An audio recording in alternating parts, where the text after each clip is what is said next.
Morning, guys. Janine here, 54. If you know, you know. Thought you'd just have a little bit of breakfast with me, so I'm having some peanut butter on toast with butter and some dates and a cup of coffee. Decaf. I've had two of the normal. I'll be bouncing off the walls. I've got an itchy foot. So I wanted to talk about today how we view people's perception of us, and what if they say something to us that we think isn't nice, how it makes us feel. I'll tell you a little tale. When I first had my son, who's 32 now, I had quite carrying some weight. And I was walking past the entry, pushing my pram along, happy, and someone shouted fatty.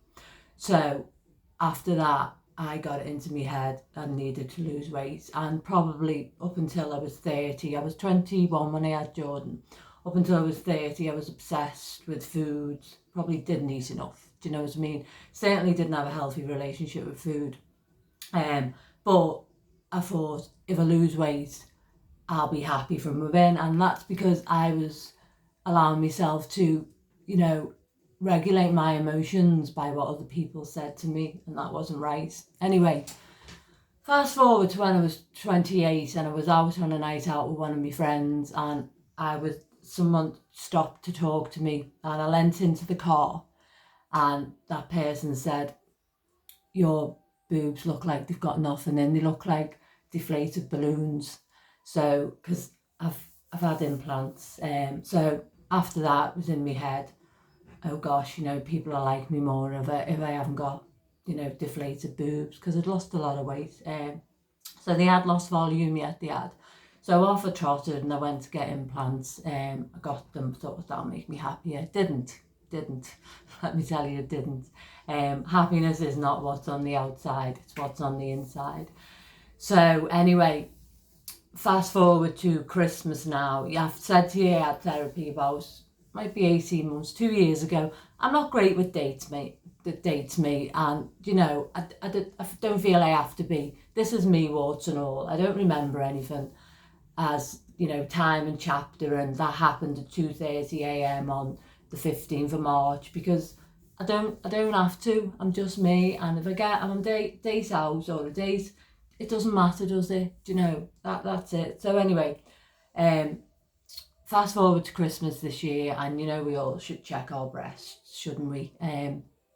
So I did. I checked them, when I'm in the bath. So, and I found a lump. So tootled off to the doctors, referred me to the hospital. The drill. If you've ever had to go for a mammogram and all that, and the lump's fine. It's a lymph node. It's absolutely fine. And because I've lost that much weight, it's showed up. So anyway, but what it did show is that both of my implant, well, the first time he thought he did one of them scans, one of the scans that you go for when you're pregnant. I can't remember the name. And he said, by the looks of things, your right implant's ruptured and it's leaking out. So off for Tootles then for an MRI scan. Got a hospital appointment next week, and but I went to see my doctor last week about something else, and she said to me that both the implants are ruptured, so they've got to come out. So I've got that appointment for next week. So that's fine, that's absolutely fine. It is what it is. I'm not bothered about them anymore. I don't, having a big bust. Me body confidence is not what it was back then. I am much more body confident now. And that's down to me going for some therapy and working on myself day after day after day. It doesn't stop, it doesn't end when you go for therapy. You don't just go for therapy and then, you're better. It's constant work on yourself, because there's things I had to change about myself, that, I had my flaws, and because I always felt that I was aiming for perfection, I wanted everyone else to be perfect. And I'm not saying I was a horrible person, but I was quite difficult. I know I was. And probably, cried at the drop of a hat. I just didn't know how to regulate my emotions. So that's that. But, excuse me, guys. The point I wanted to make is that in life, I wanted to just show you my arms as well. See me shaky arms now. these are my arms, the beautiful arms, and they've helped me write and do creative things. This is my body. It's a beautiful body, and it's looked after me for 54 years on this brain in times when I've been in despair, and it's looked after me. So I love this body. I love it. And what I'm trying to say is that don't be influenced by other people's words. And I know it's difficult. It's really, really difficult. But if someone says something to you that isn't very nice, and then if they say when you get upset, I was joking, that's not right. Just remember that says more about them than it does about you. That's how they feel about themselves. That's deflection. And when that guy in the car or that person that called me fatty said that, I didn't love myself enough to go, don't care. Do you know what I mean? And to think, yeah, I might have a saggy bust, but I'm me and I love myself. Now I'm in a place now when I'm 54 where I really do love myself, I do. If anyone would tell you 2 years ago, you wouldn't have had me sat on a camera like this. I took photos, if I took photos and I studied them and thought, state of that, look at the state of you. And I focused on all the what I saw as flaws in my body, and that wasn't right. Do you know what I mean? And yeah, I have got stretch marks on my stomach. That's my stomach, and I love my stomach. My stomach's been good to me. It's digested all my food, and it as well. My body's been really, really good to me, and I've given it some hard times. Do you know what I mean, food wise? And it still loved me. So the point I'm trying to make is that don't be influenced by other people's opinions. And if you feel a little bit conscious, say about something such as you've got a spot, or you might get another line, or you've got a hair growing out your face, focus on something and think, like, I love my shoulders, right? And I've always thought, I've got good shoulders. I don't know why, but I did. And I love them, and I don't focus so much anymore on what I used to consider me bad points. I just don't. I lost weight for health reasons, because I had high blood pressure and I was quite heavy, and that's why I did it. My mum's got a history of heart disease, and my biological father had a triple heart bypass. So I knew that being in my 50s, I had to lose weight. And again, that was all my journey on starting to love myself. Do you know what I mean? So just remember in life that if someone says something horrible, it's not about you. It's not about you at all. And you love your body. And you remember, if you're going through tough times, that it won't have been the first tough time you've gone through, but you've got through it and you've come out the other side. So just remember that. And it's hard, isn't it? Because, as I say, we live in a world where everything's like visual, and you got to be perfect and all this. You don't have to be perfect. And just remember that we only get one go on this merry-go-round, don't we? Enjoy it. And if someone says something to you, just remember what I've said. It says more about them than it does about you. That's maybe their insecurities. Now, what I wanted to say is that if you use an iPhone or an Apple iPad, there's an app called Untold. I don't know whether you know about it. It's very good.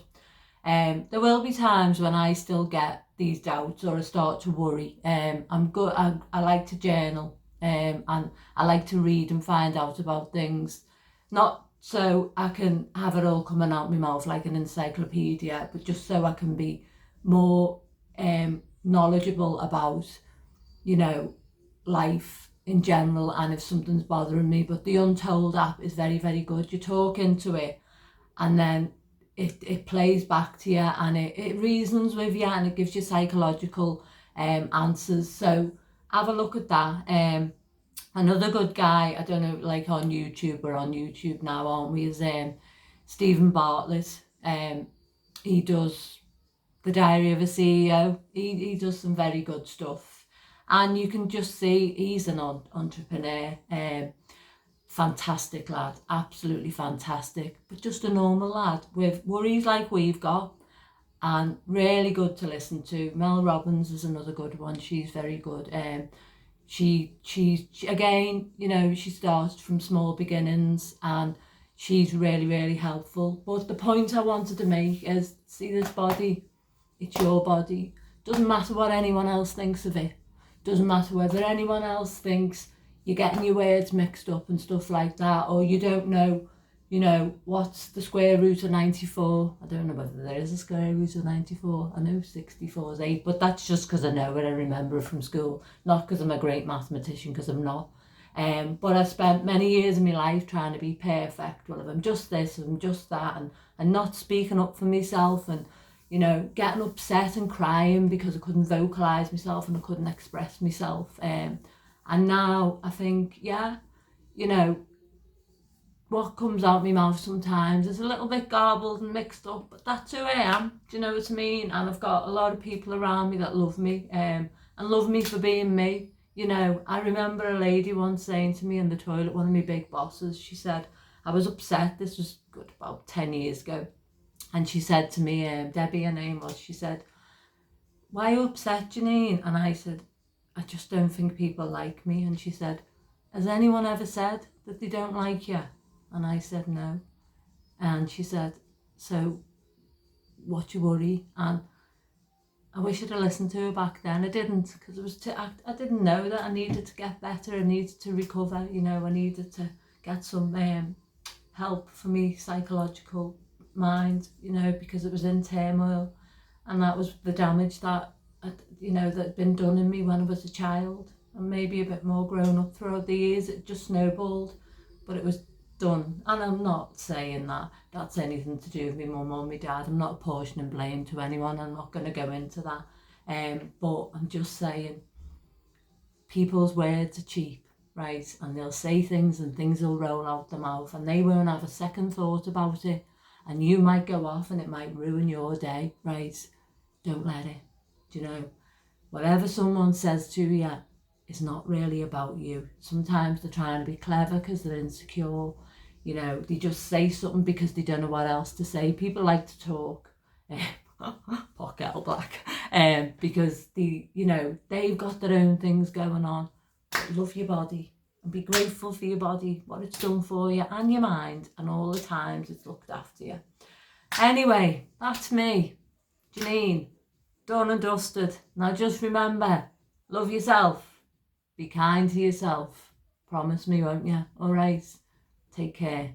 I'm going to do some housework now because it needs doing. Yeah, but we don't worry about that, do we? You know, if you can't do something one day, even if you just clean your sink, you've done one thing, haven't you? That's what I do. If I can't do it one day because I think, I feel a bit overwhelmed, I think, well, you know, if I'm in the toilet and I go and spend a penny and I think, oh, well, I'm here now, I'll just clean my sink, but I don't put any pressure on myself, because it just snowballs then, doesn't it? And then you end up doing nothing because you're sitting there overwhelmed. So just do one little thing, you know, even if you just fold a towel. Listen, the dirt and the grime and all that will still be there. And, you know, when we're just not able to do them things anymore for whatever reason, and no one's going to remember you because you had polished brass or a clean bathroom. People are going to remember you because you were kind. All right, take care, my lovelies. Mwah. Bye bye.